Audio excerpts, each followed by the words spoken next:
This is Lon Winters with Graphic Elephants. This is Jimmy Lamp. This is Matt Vassallo with the RhinstoneWorld.com. And you're listening to the Two Regular Guys podcast. And you are listening to the Two Regular Guys podcast. Hosted by... My name is Terry Combs, RG, regular guy. And Aaron Montgomery. We're just regular guys having fun and trying to make a living in this really cool and exciting industry. I think we all want to succeed 100% of the time. Seek to understand before I try and make myself understood. Bring a ton of great information. Coming to you live from somewhere dark, dirty, and dank.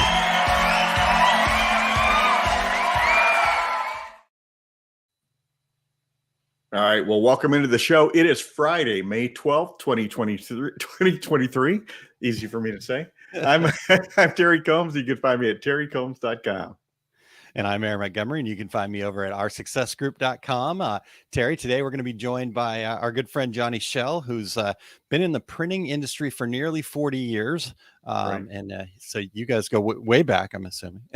I don't even remember when I met Johnny, but it's counted in decades, not in years. Yeah, definitely. So, I'm excited to talk to Johnny. I always love talking to Johnny. He's held positions at SJAA, which is now called Printing United, and as well as production and management and consulting, and been an integral part of lots and lots of things. And now Johnny is the principal analyst of textile and apparel printing services with Keypoint Intelligence. And in today's show, we're going to talk about the 2021 to 2026 DTG and digital textile forecast. So this is one of those topics too, for sure, Terry, that I always love talking to Johnny about. I remember having him on a while back, a few years ago, where we kind of talked about, hey, let's just talk about what the future of textile garment decorating is. And, I still use some of the things that he mentioned on that to this day. Like, I can't wait for the day that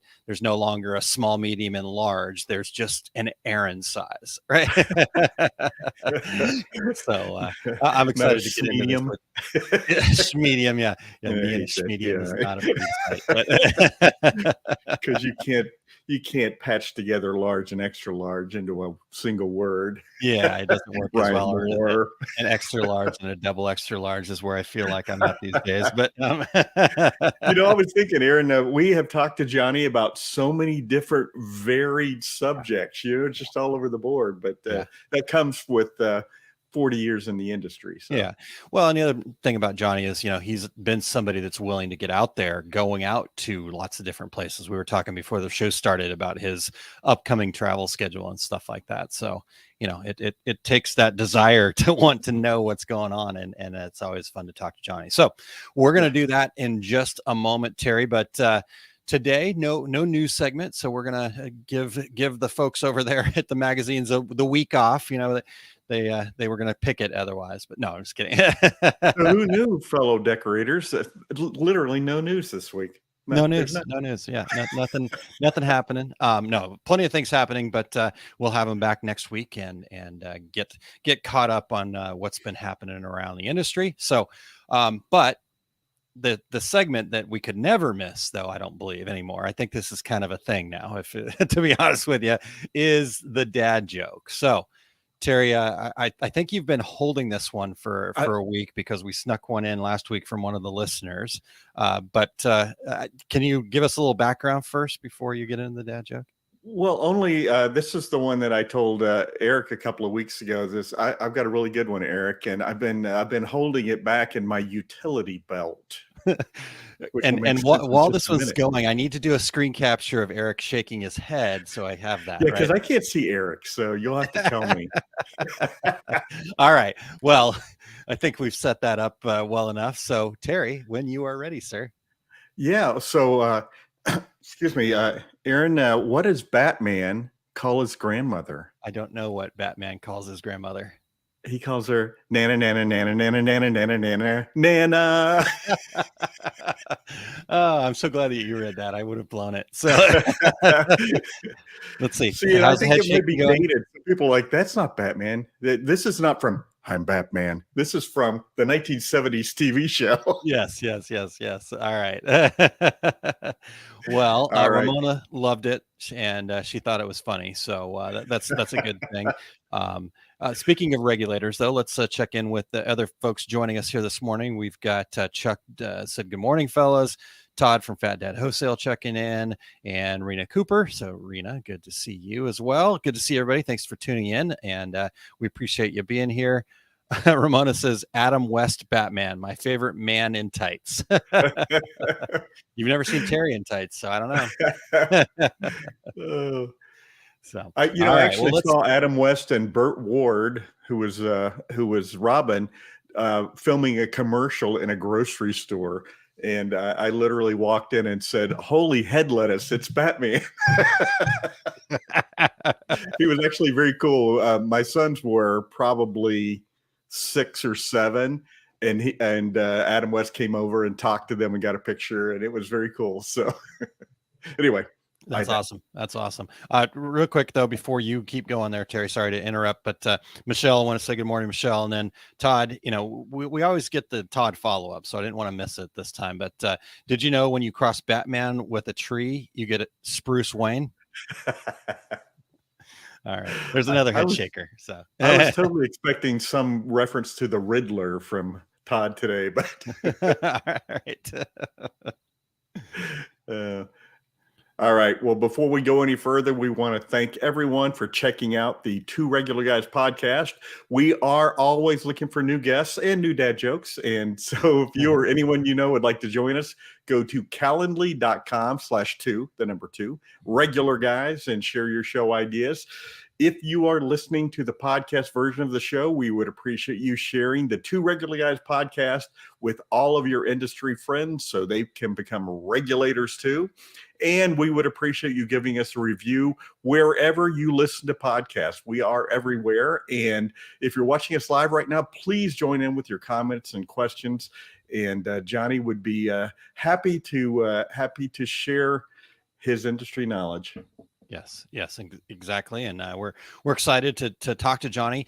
Real quick before we do that, let me just share a little bit of information about some things that I'm got going on over at our success group. And then we can get Johnny in here and get into this discussion we're going to have with him. So, Eric, are you a small business owner that is ready to create a business that you love?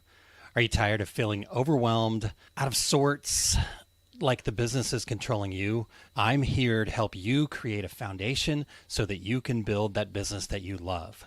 I do truly believe that everyone has all of the resources, knowledge, and ability to create a business that they love without excessive grinding and hustle and working ourselves nearly to death.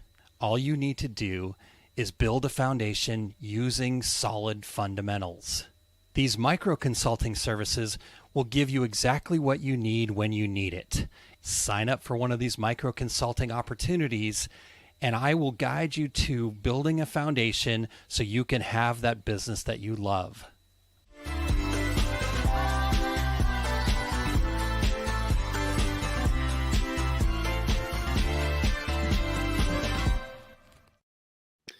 All right. Well, check that out over there at coachosg.com and let me know what you need. And there may be an opportunity over there for you. So check that out.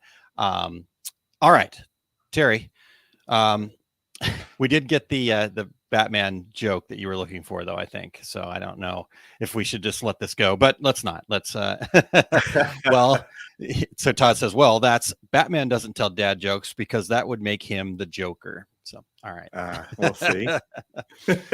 Well, let's do this, Terry. Let's without further ado, let's bring in Mr. Johnny Shell with Keypoint Intelligence and have him join us whenever you're ready. There we go. Welcome in, Johnny. Thank you so much for being here today. Johnny, let's start off with just telling our listeners a little about your background in the industry and your current position with Keypoint Intelligence, or for those that aren't familiar with what you're doing now. So give us the Johnny 101. All right. Well, hey, guys, it's great to be with you again. I appreciate the opportunity to be here. So I've been in the printing industry since 1986. I was still in college back then, and I've worked in many different facets, decorated apparel, sign and graphic, industrial printing. And now I'm currently the principal analyst for the textile and apparel printing service at Keypoint Intelligence, which is a market research and intelligence organization that provides consulting in a wide range of areas for businesses. We do product testing, either pre-launch or at the customer's request. Cool. And then different types of market intelligence, like the forecast we're going to talk about today. So that's kind of my 30-second elevator introduction to me. That's awesome. That's awesome. Yeah. And how long have you been with Keypoint now, Johnny? I know it's been a little bit, but I've been here. It was a year this past November, so about a year and 6 months, roughly. Yeah. Cool. Liking it over there? Having fun? Absolutely, loving it. Getting to keep my finger on the pulse of technology development and kind of working a bit of a different capacity in terms of the market intelligence and forecasting. But I've learned a great deal since I've been here, and have been able to bring my expertise to the table at Keypoint Intelligence, which they've really appreciated. So, I think it's a good fit, and I kind of love what I do, as always in this industry. It's hard not to like this industry. That's a good point. Yeah, Johnny, when I heard about your new position here a year and a half ago, I thought, oh man, this is like custom made for Johnny Shell. It is. I mean, it's a good fit for me for sure. Yeah. So you talked about the forecast. So what is the 2021 through 2026? I could have forecasted the 2021 part. The DTG and digital textile forecast. How was this all put together? Okay, so in simple terms, a forecast really takes historical data and then attempts to predict the future using various data and information that we collect for a specific market. And usually forecasts are done in 5-year increments. That also includes 1 year of historical data. So that's why you see 2021 through 2026. And we publish a DTG forecast that includes everything from unit placements, the machine revenue generated by those placements, the average hardware price, if you will, average installed base, the print volume, ink volume, retail value of the print, and any kind of service revenue from service contracts and things like that. And then in the DTG forecast, we also break that down into hardware segments. So for DTG, there's commercial entry level, which is the slow machines, the commercial DTG, think of a Brother Epson 2100 kind of thing. Industrial mid-level, so this would be like the new Ayun Mikuro, and then the high-level industrial machines like the Kornit Atlas Max, so the super fast machines. That data is also broken up into the global regions, so North America, South and Latin America, Asia Pacific, Europe, Middle East, and Africa. So you can slice and dice the data however you want to kind of get to what you want to look at. The digital textile forecast is actually a separate forecast, and it's basically the same as the DTG, except it's focused on roll-to-roll digital textile machines. And that data is segmented by printer speed, and there are 4 speed segments. Also by ink type, so there's acid inks, acid dyes, reactive dyes, direct dispersed dyes, pigment or sublimation inks. And also by application, which is apparel, which is most of digital textile, but quickly growing is the decor application segment of digital textile, which really started to boom during the pandemic when we were all sitting in our houses and figured, it's been a while since I changed that wallpaper. I need some new wallpaper. Right. So decor is really kind of the next frontier, if you will, for digital textile, and it's really been growing over the last couple of years. So. And then really just a market forecast provides that critical data like market size and market value to a company and helps them determine their strategy, their product development, or if it's a target market they want to enter if they're not already involved. And the forecast, we compile them and put them together by doing primary research, secondary field research with all of the vendors of the equipment, the inks, the print heads, as well as analysis of the machine capabilities. We do end user interviews to kind of get their perspective. And then we do on-site visits to production sites. And then all that data and information is funneled through me to generate the final forecast. So, Johnny, on first blush, you think, well, this would be easy to predict where everything's going. But all these segments this is new stuff. It could go 1,000 directions. So right. I feel for you trying to melt all this down and say, okay, here's what we think. Yeah. Well, and kind of another layer, certainly to the DTG forecast, is this past year we threw in direct to film. And as you know, that technology has exploded since it was first introduced in 2020. And so we've included that in last year's forecast. And actually this year, we plan to do a full direct to film forecast, which would include placements, ink volume, print volume, all those kind of things that, like I mentioned for the others. So, wow, it's fun work. It really is. And had I not had the industry experience before I came to this position, I would agree with everything you just said, Terry. It would be quite challenging, but just having my kind of nose to the grindstone and finger on the pulse over the last 30 plus years, almost 40 years. It was really an easy transition for me getting into this. Yeah, the data's been hard, and I've had to somewhat relearn Excel to a certain degree. But had I not had that past experience, I think I would be a bit underwater for sure. Yeah. Well, yeah. Because Aaron and I are both spreadsheet nerds. So yeah. Because the data is one thing for sure. I think that's interesting that you mentioned that, Johnny, because the data certainly, but we can read data in all sorts of different ways. It's the actual understanding of the marketplace, which takes like you said, nose to the grindstone, boots on the ground, having those conversations, being a part of the whole industry, right? Because you could, Terry can tell you a whole lot about the Epson F2100 and some of those kinds of machines, but that's his space. I could talk a little bit about sublimation because I enjoy that space, but the breadth of it, that's a whole different deal. So that's pretty cool. Yeah. In fact, Todd says he's like the Warren Buffett of digital printing. I love it. Well, and as you mentioned, Johnny, DTF. That's just. I've got my spreadsheet. Well, hold on a second. Where did this come from out of left field? First of all, what is it? And now how are we gonna mix it in here? So yeah. It's been fascinating to watch just the tremendous growth of direct to film over the last several years. It's just been. I don't even think DTG, when it first hit the market, was this explosive. To be honest with you. Huh. Oh, I don't think so either. That's interesting because I wanted to ask you that for sure.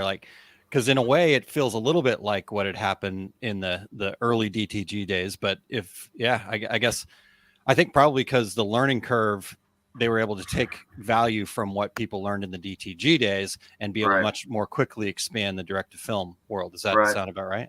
Yeah, for sure. And the other factor is from the end user perspective, DTF is able to decorate many more different fabric types versus DTG, which is pretty limited to cotton or 50-50 blends kind of thing. But you got to be careful with DTG, whereas with DTF, you can change the powder for heat sensitive materials, or they're doing all kind of stuff, leathers and polyester, nylon, cotton blends, all those kind of things. So I think that's been an attractive feature of DTF for the end user. I think DTG also was kind of a slow roll getting started, whereas DTF, it hit like a thunderbolt. And I remember Aaron saying to me a couple of years ago, "Hey, what do you know about DTF?" I'm like, I don't know. What is it? Well, we all soon found out. So. Yeah. That wasn't too long ago. Now, now you could teach it. So exactly. Yeah, Aaron and I are doing a seminar on DTG and DTF here. We're recording it on Tuesday. Yeah. So. Oh, nice. Yeah, for sure. So we all want to know. we all talk about, how big is this marketplace? So tell us, Johnny, what do you think the value of the DTG and digital textile market is? Yeah, that's a great question. So in 2021, we valued the DTG market, and this is print value. So when you think of print value, think of retail sales, right? What the end product is sold for at the point of consumption location, right? So in 2021, the DTG print value was just over 10 billion. And I'm predicting that by 2026, which is really just about 3 years away now, the print value of DTG will be worth over 20 billion. So in just 5 short years, the DTG market print value will essentially double, right? For digital textile in 2021, the print value was a little over 26 billion. And we predict that by 2026, the digital textile print value will be over 48 billion. So not quite doubling, but nearly doubling. So for both of these markets, the outlook is extremely good. And since 2020, just kind of a side note here, e-commerce sales have boomed. And along with that, so has DTG printing, right? In 2022, e-commerce was about 20% of all retail sales. I think it was like 19.4% or something. But that's expected to reach 24% by 2026. So nearly a quarter of all retail sales by 2026 will be done online. And another interesting point here, apparel is the #1 item purchased online now. It's surpassed consumer electronics like computers and tablets and things like that. So apparel and fashion is the #1 item purchased online. The other interesting kind of point here is that even though DTG value is really great, as a whole of decorated apparel, DTG printed garments still is way less than 10% of the overall decorated apparel market. Some put it at closer to 5%. So I'll just say somewhere between 5. So there's tremendous growth opportunity for DTG. And I think, again, as kind of culture changes occur and the Gen Z and Gen Alphas kind of start to take over, and it's all about them, and I want to be different, I want to be unique. Well, that's just going to mean more customized apparel, right? And that's just a perfect fit for DTG. So yeah. I feel like I personally skew those numbers a little bit because everything I buy is online. Yeah. I'm throwing things off just a hair. Right. Well, yeah, I see that in my percentages here, Terry. There's an asterisk factor. There's an asterisk, the Terry Combs factor. Yeah. Terry always causing asterisks. Shocking. Always an exception. Yeah, for sure. Well, real quick, Dot Tone Dan Campbell is in from a cavern deep inside the mountains bordering Alabama and Tennessee. So good to hear. So Chuck asked the question here, Johnny. I don't know if you've got this information or can kind of give us a little bit, but he asked, what do you think DTF will do to projected numbers for DTG? Well, so what we're seeing right now is DTF is having an impact on the lower speed segments of DTG, mainly the commercial entry level. And as part of our forecast, we also include electrophotography, the laser printers for laser transfers. Okay. And we've seen a pretty significant change in that data point. All because what we attribute to direct to film. And it's simply because, as I said earlier, it's such a universal solution for the, I'll call it the low end market. It's certainly not for high end fashion and things like that, but transfers are a part of apparel, right? Mm-hmm. And so just because DTF is such a universal application, meaning I can decorate a wide variety of items, it's great for this, the Soho small office, home office type business out of their home, or, maybe less than 5 employees. They're still able to meet customer demand. However, when you kind of throw that into the big picture, most apparel, certainly mid to high end apparel, will while it's mostly analog now, being screen printing, that will start, and it actually has started to change, and it's starting to shift to the digital realm, right? So you think of companies like Custom Ink or any of these online retailers. What's the other one? Fanatics. These guys are going to kind of change the dynamics simply because it's all on demand. It's all custom. And really the only way to achieve profit margin with something like that, you can't go out and set up a screen press for 2 jerseys, right? Yeah. So digital is going to take that business away from analog. Now, as far as the Nike shirts and the Captain America shirts you see in Walmart and other retailers, all that stuff's going to pretty much stay screen printing until digital becomes cheap enough and fast enough that it can take that away. So screen printing's and still digital is only, CMYK. You may have some fluorescent or other spot colors, but it can't do glitters. It can't do a lot of the things that screen printing can do. So all of these are really just tools in the toolbox of the decorator, and it's up to them to choose what tools they want to have in their toolbox. Yeah. Carpenter doesn't build a house with just a hammer. You've heard me say that plenty of times. So. Yeah. Yeah. And Terry and I have talked about it. In fact, Terry talks about that all the time. So it's great to have you kind of back that up, right? The idea that, what was it? 2006, 2007, 2008, Terry, where, screen printing was going to be dead, or maybe it was earlier than that, where, all this was going to kill screen printing. Nope, it's not going anywhere. No. And I'm proud of the fact that I said, that's not true. That's not happening. No. I mean, there's 6 billion T-shirts made a year. Wow. So that's nearly, there's I think we just surpassed 8 billion people on the planet back in November. So that's almost 1 T-shirt per person on the planet. And digital is just not fast enough to do 6 billion T-shirts. It's just, yeah. It's 1 T-shirt per person. I'm skewing those numbers too. Then. Yeah, I was gonna say I got a lot of T-shirts myself. That's awesome. So, well, and I think it also interesting, like we're talking about from Chuck's question there, right? That you mentioned that shift with the laser transfer technology too. I mean, yeah, you look at some of the people that are pretty ingrained in the laser technology, they've got a DTF machine now. So it's interesting, right? Yeah. So, okay. Yeah. Well, let's kind of look at, I guess, what are the challenges that you see facing digital, DTG, digital textile markets, kind of inside of this framework of 2021 to 2026, obviously in the future here, next 3 years? Yeah. So, I mean, I think as a whole, all industries are still experiencing challenges with labor shortages. That's still kind of looming and somewhat disruptive. We saw a lot of disruption and turmoil in the labor market during the pandemic. And then early last year, we saw this mass return to work where everything started to reopen. And so that caused a labor shortage. And I also think too, there's been a mental adjustment of workers for certainly those that were part of the repercussions of the pandemic. Either they were laid off or their positions were terminated or eliminated.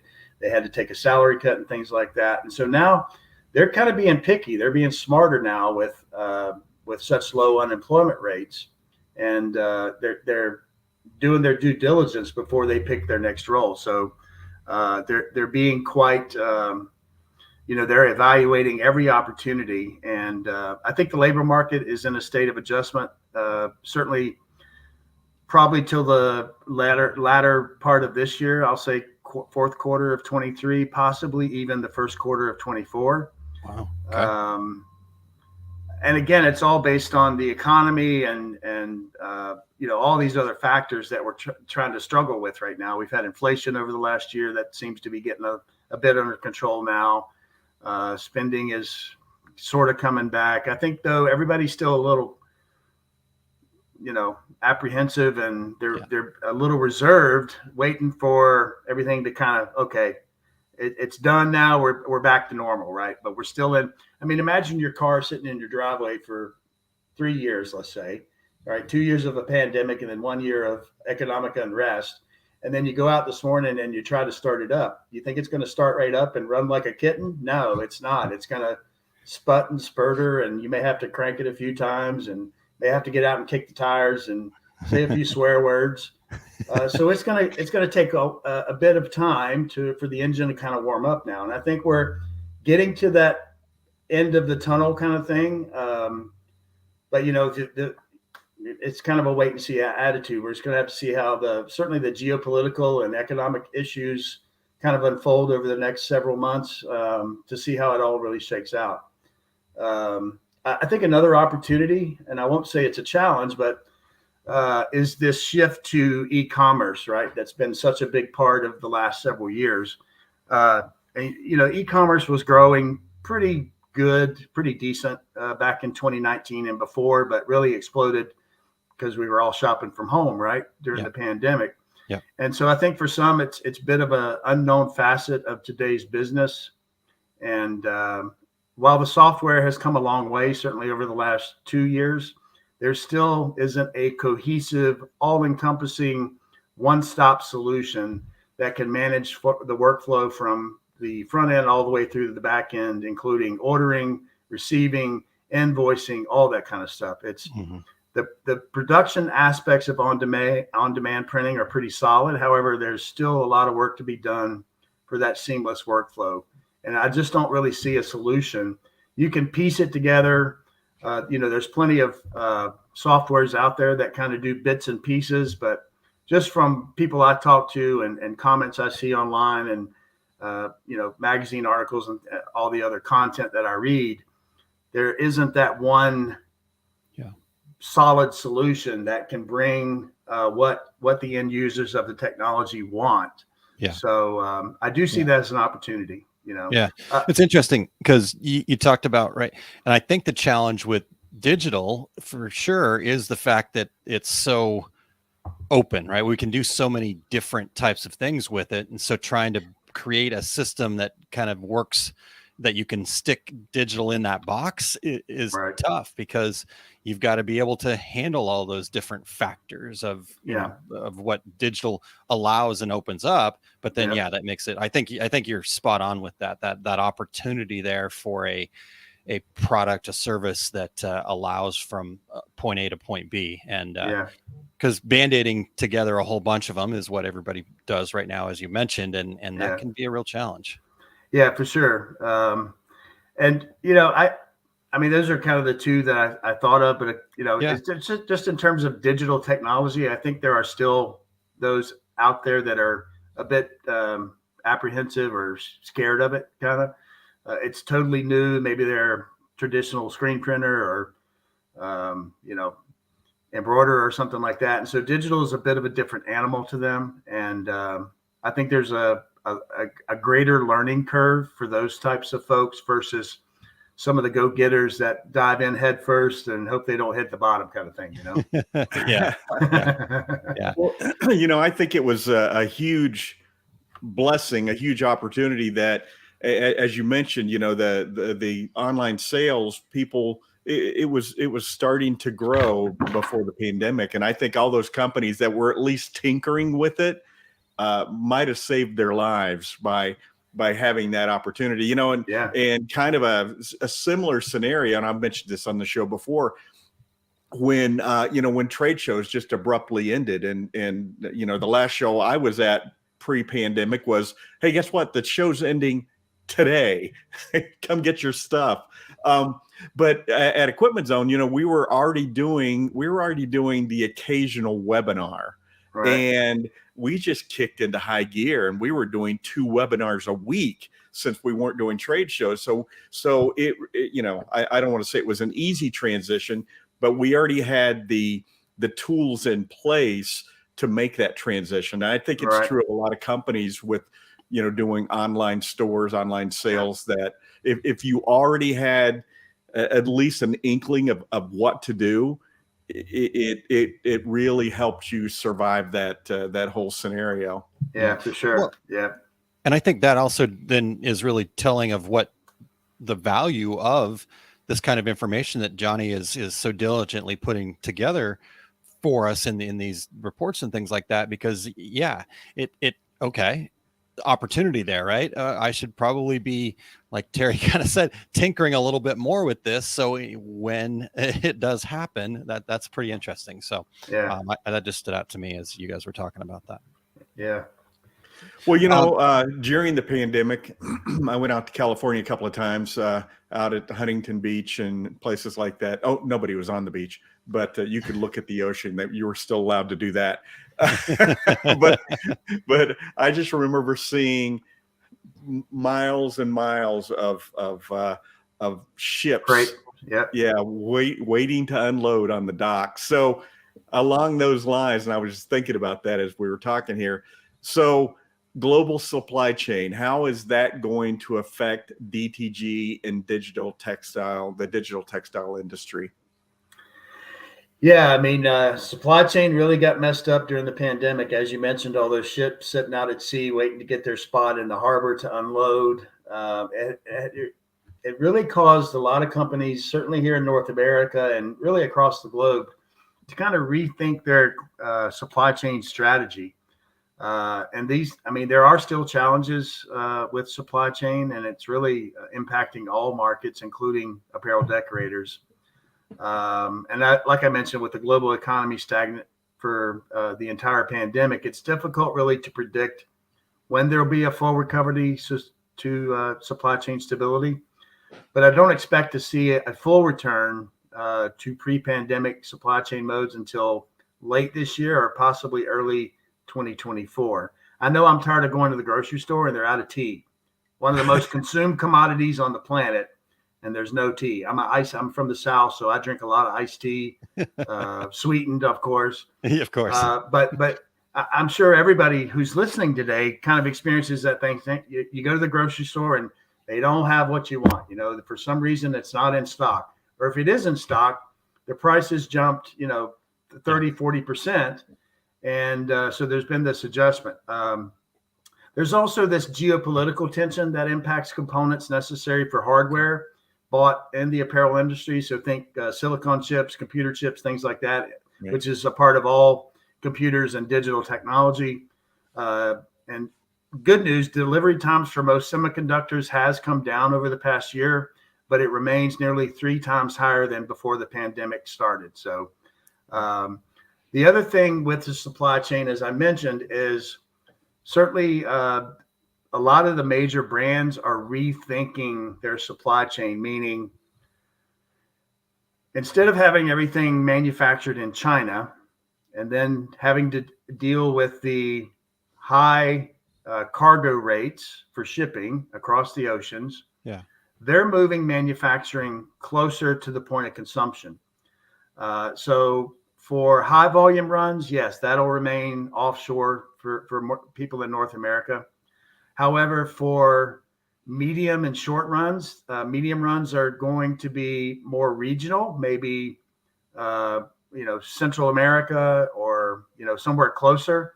And then for extremely short run, or if they're just trying to do a proof of concept or prototype in the market, all that will eventually become local production. So it's kind of harkens back to the very early days of textiles, when you had a tailor in the village and he made all the clothes for everybody in that village, not only for everybody living, but those clothes were handed down maybe 2 generations past that because they lasted, right? So I think we're going to kind of see a shift, but not necessarily all the way back to the good old days of medieval times where, grass huts and things like that. But I do believe the pandemic taught us a lot in terms of supply chain stability. And as I mentioned, the brands and others are rethinking and retooling their supply chain just so they're not caught off guard should something like that ever happen again in the future. They're going to prepare now and make sure that if something like that happens again, they're prepared for it and they're not literally at the mercy of some foreign manufacturer who's 7,000 miles away and could maybe, not ever make the order come on the ship and get it back across the ocean for consumption. Right. Yeah. So I think that's really interesting, especially in our space where you talk about that, right? Like it's one thing that the T isn't there. I get it, right? That is frustrating. And so then we start looking for solutions. And I know like garments, for example, a lot of the distributors are saying, okay, we're back, right? Here's our high inventory stuff. But still what used to take, I know talking to a lot of the decorators in the mastermind groups that I'm running through our success group, what used to take, ordering time was, 15 minutes. They're now spending several hours trying to bring all these parts and pieces together. And so, but I think what you shared there though is okay, well then that's the challenge. That's the obstacle. The only way to solve it is to start thinking creatively. And then, what are the solutions? Okay, well, maybe if that distributor is not willing to, work with me more, then I need to look for the tailor in town. Let's get back to the good old medieval days. Right. Yeah. And that's another aspect to all this. I think a lot of folks, certainly in apparel decorating, have broadened their supplier circle, right? Instead of working with just one, maybe two suppliers for inks or blanks or what have you. Yeah. They've expanded their circle, saying, we can't get caught off guard again. We've got to, address this now, so that if that happens again, or if this supplier is out of, say, white ink, well, I can go to a different supplier and maybe they'll have it. Yeah. I always said to people, if your relationship with your supplier of the key products that drive your business is your login information, it's time to change that. Right. Yeah. Well, okay. So that's supply chain. Another thing that seems to be pretty prevalent in the conversations around our market today, especially DTG and digital textile markets, is sustainability. So what do you see as the role of sustainability in those digital textile markets kind of as they evolve into the future here? Yeah, sure. I think sustainability is a very hot topic now, but I have a kind of a counterpoint to that I'll get to in just a moment. But just to give you some frame of reference here, since 2018, which is 5 years ago, the Chinese government has shut down over 80,000 textile print and dye houses. Whoa.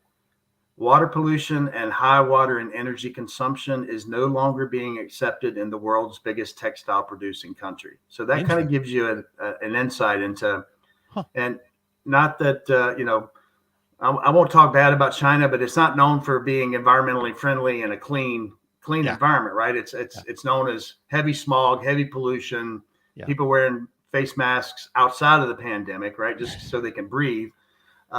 So again, that just to me speaks volumes about the seat that sustainability has taken at the textile table. Yeah. And consumer demand is going to continue to rise as the Gen Z and now the Gen Alpha.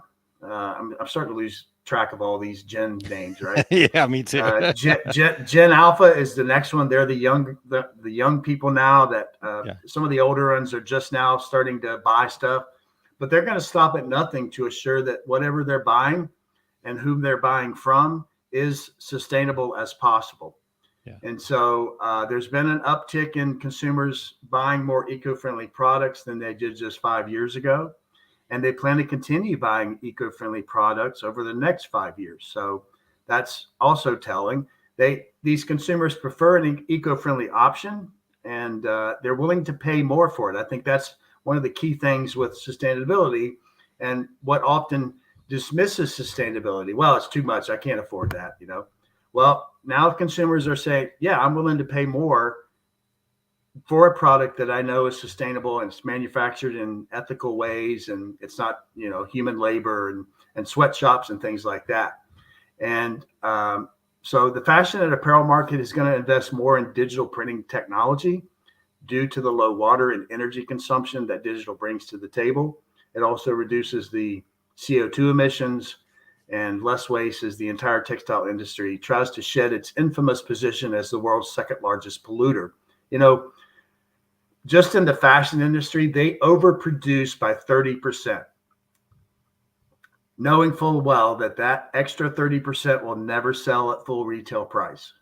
Now imagine running a company where you overproduce on purpose by as much as 30%.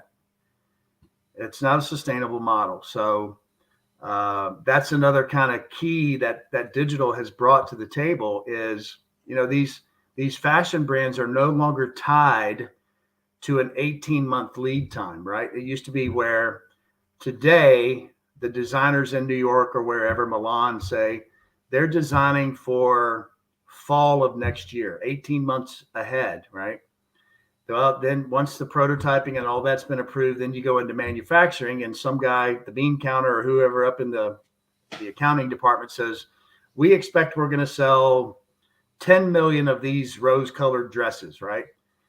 And so they go off on the manufacturing rant, and manufacturing kicks in. Well, 18 months from now, society has changed to the point where red is a bad color, roses are considered poison. Who knows, right? But right.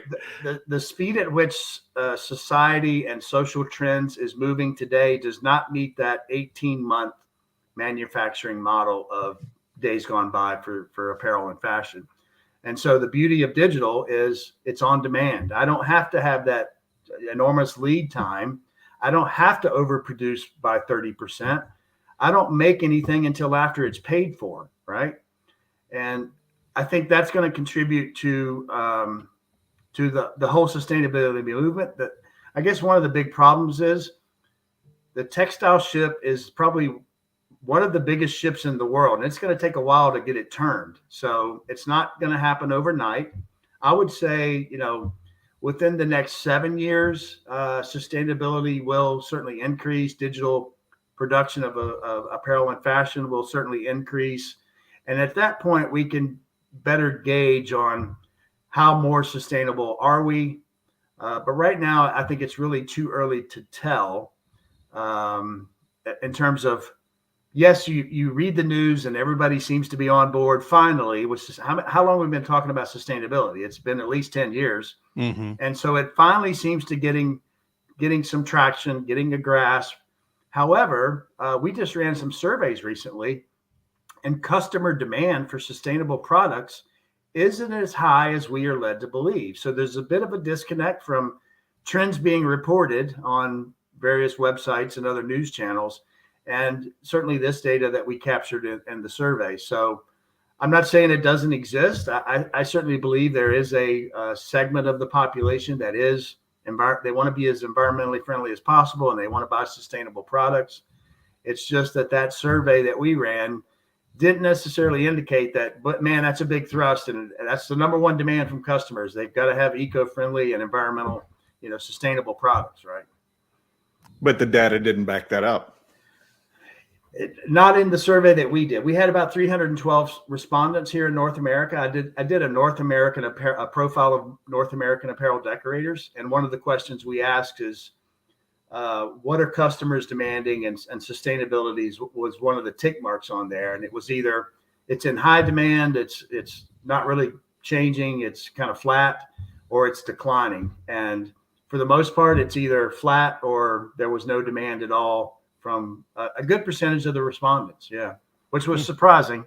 But again, that's kind of a beauty and curse of surveys. You're at the mercy of that sample population. So you have to kind of take it with a grain of salt, right? I do think the trend of sustainability will continue. And really, I don't know if you guys have heard of circularity, but that's kind of the next plateau for sustainability. And circularity in its basic form is planning for the end of life for the product, right? So what do I do with it once I'm done with it, right? And in the old days, we'll go back to medieval times, you didn't throw that coat or jacket or that pair of pants away. You handed it down to your cousin or your brother or your children, what have you. Yeah. And I think that mentality is kind of starting to take hold with this whole circularity movement in terms of sustainability. And consumers are getting more conscious of the fact of what happens to this after I'm done with it, right? And we've seen over the past several years recycled soda bottles being made into polyester shirts and those kind of things, right? So all that's good. And I think finally, the sustainability trend has started to take hold. And I do believe it's going to continue, because it does appear that certainly the Gen Zers and the Gen Alphas are going to move it that direction, simply because they understand waste is not a good thing. Certainly overproducing by 30% is not a good thing, Yeah. I'm Interesting. still trying to grasp Gen Alpha. That's that's a new one for me. And the circularity. I mean, I think that electric cars come to mind. I think that there's so much focus on being that good and right person by driving that electric vehicle, that then what? 5 years from now, 10 years from now, what are we going to do and making those batteries? And I know that's off the subject, but it's a great analogy. I mean, where does the power come from to charge those electric cars? Fossil it comes fuels. from a coal plant, it comes from fossil fuels. From right? magic. It's magic. It's pixie dust, right? Not to mention those shirts. If you want me to go run up and get my 2008 Orange Ball champion shirt, I'd be happy to go get it for you. They stay right here. Yeah. Or they can be turned into a beautiful knit blanket, right? Yeah. I love it. Well, hey, Johnny, this has been awesome. Yeah. Sure. Where can our listeners learn more about the products, the services of Keypoint Intelligence, like this 2021-2026 survey? How can people find you and Keypoint?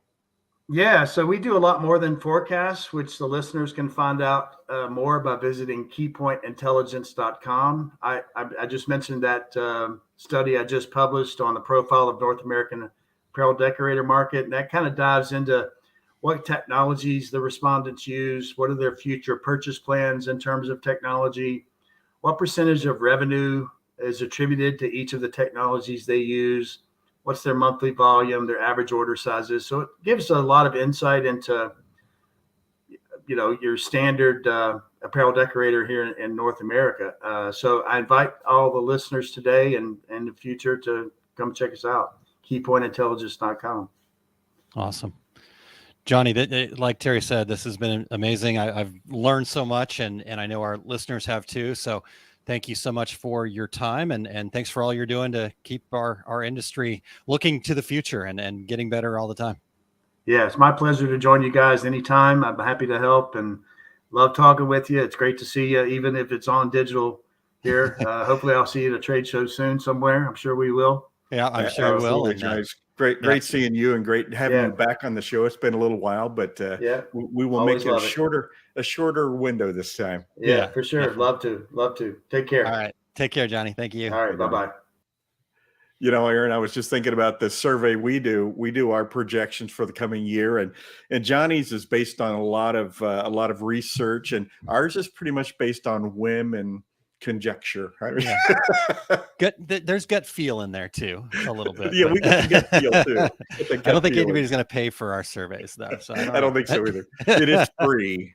Therefore, you've got to listen to it every Friday. But no, I think what Johnny's doing, and like you said at the beginning, right, when you thought about where Johnny's heading to, man, it's like a match made in heaven. This has been kind of Johnny's thing since I've known him, and obviously educating and teaching, but that's all a part of it. He's backing it up with some amazing data where we make some assumptions about things, and he shared some details in there that makes us rethink that a little bit. So it reminds me of one of 1,000 conversations with Johnny at trade shows and things like that. This is what we talk about. Yeah, exactly.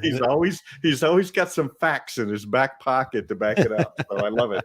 Yeah, I do too.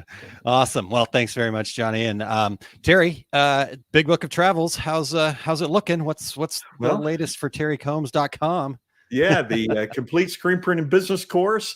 I will be at Workhorse Products here in Phoenix, June 3rd and 4th.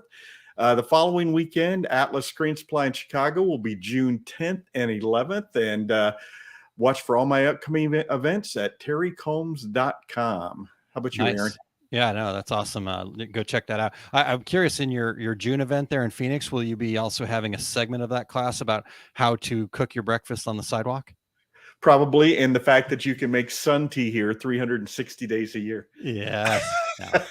The Speaking great of part tea, about Johnny. yeah, the great part about great part about Phoenix is they've got it figured out. They know how to deal with it, and you don't even know that you're in the middle of a desert. So, all right. Well, for me, I've got coming up here, Start Here Academy, which is going to be the day before the Graphics Pro Expo in Indianapolis. That's happening on June 14th. So if you're planning on coming to GPX, sign up for Start Here Academy too, and just make sure to be there the evening before. I think the doors open at like 3 p.m, and then got a great program. We talked to Lori last week, and she's going to be one of the presenters there. We've got Angelique, I think we'll get that nailed down here. I just blanked on her name. It's been a wild morning, but so that's all coming up here. Start Here Academy. If you'll go to osg.link/SHA, that will take you directly to the information about it, and it is free of charge and just a great event, and I'm super excited to be part of it. Some great sponsors supporting it, and I think it's just going to be a great evening of education and networking and inspiration too. So even if you're not somebody that's just starting up, don't think that, oh, well, that's just for newbies. Nope. There's going to be great information for everybody. And coming from that, kind of beginner's mindset is always super valuable to anybody, I believe. So that's happening June 14th. And then next thing for me will be the next week, I'm heading off to Atlanta, Georgia, for the Skills USA. Thank you, Eric, skillsusa.org. Now, this is not a traditional trade show. What this is an opportunity to hang around with some young people that are coming into our industry. There's a competition.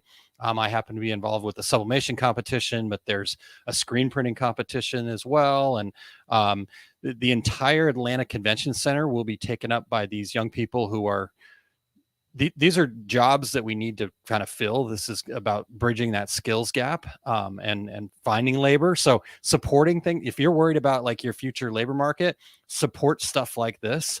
And so if you want to come check it out, just let me know and I will figure out a way to get you in there. It's not necessarily, you can sign up, but it's not super cheap to just show up. So I've got some tricks up my sleeve. And then if you want to support that too. In fact, speaking of Johnny, by the way, Johnny is who brought me to this organization, Skills USA. And it was his passion for these young people and creating this that told me that this was something I needed to be a part of. So I do want to, while we're talking about Johnny, I just want to give him kudos for what he's built. I'm honestly just following his formula. So that's what's happening over there. And I am still open. We've been able to get quite a bit of support. Epson's pledged some support. We've got Condi, sewingmachine.com.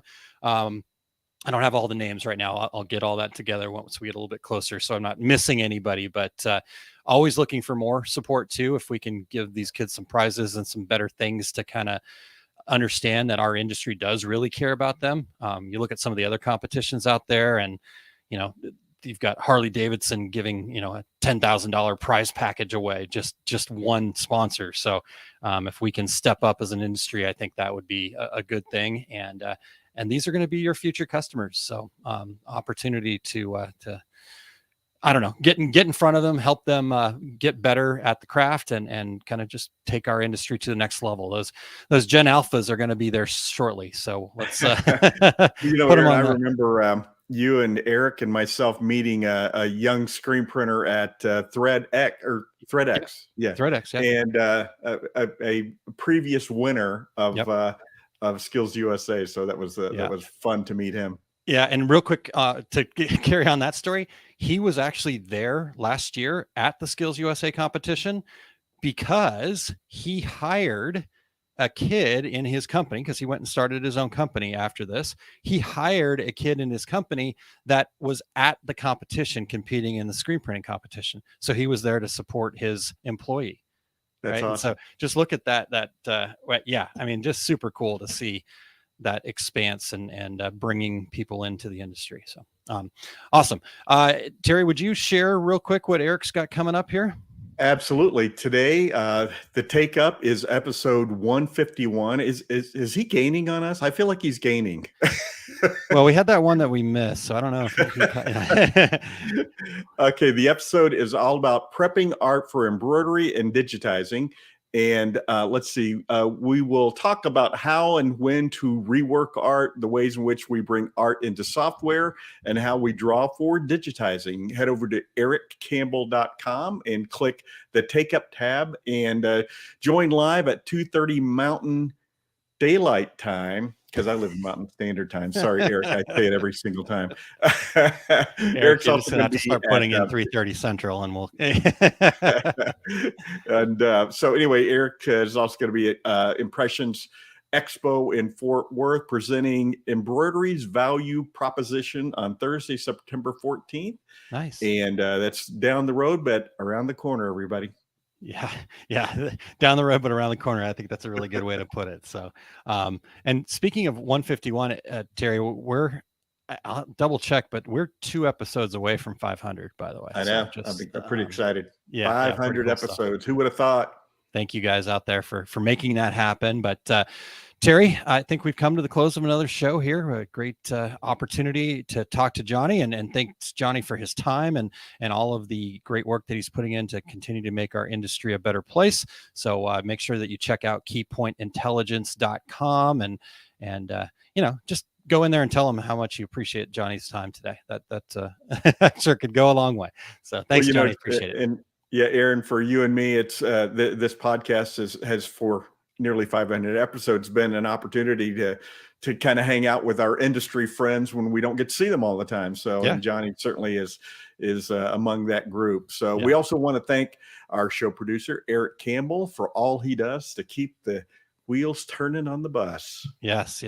It's a rickety bus, but he keeps it moving forward. So thank you, Eric. I appreciate everything that you do. Terry, next week we've got Teresa Hagel from ASI joining us. It's been a while since we've had Teresa on, so we're excited to talk to her. And we're going to talk about ASI's media promo for the Planet Initiative. So I've not heard a whole lot about this yet, so I'm looking forward to digging in. We talked with Johnny today about sustainability, so here you go. Let's I did. Maybe we'll bring up circularity or what. We'll have to get that term from Johnny again, but circularity. Yeah. So all right. Until then, I'm Terry Combs. He's Aaron Montgomery, and that was the 2 regular guys. Here we go. We're out.